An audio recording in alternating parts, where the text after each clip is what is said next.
Hello friends, আজ আমি চলে এলাম আমার পিসির বাড়ি শান্তিপুর। तो चलिए शुरू करते हैं।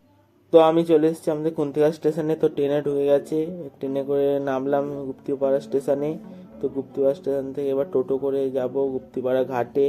এই গুপ্তিপাড়া ঘাটে চলে এসেছি, এবার ঘাট পার হয়ে ওপারে যাব শান্তিপুরে। তো লঞ্চে উঠে পড়েছি। এই লঞ্চে করে গঙ্গার সুন্দর দৃশ্য দেখতে দেখতে আমরা এবার ওপারে যাচ্ছি। বাবা মাও আমার সঙ্গে যাচ্ছে, আমরা তিনজন যাচ্ছি। গাড়ি নিয়ে যাওয়া লঞ্চকে পিছনে ফেলে আমরা এগিয়ে গেলাম, যে শান্তিপুর ঘাটে নেবে এবার যাচ্ছি টোটো ধরতে। টোটোয় উঠে চারিদিকের প্রাকৃতিক দৃশ্য দেখতে দেখতে আমরা পৌঁছে গেলাম শান্তিপুরে। তো ভিডিওটা তোমাদের কেমন লাগলো জানিও, ভালো লাগলে সাবস্ক্রাইব করো। বাই।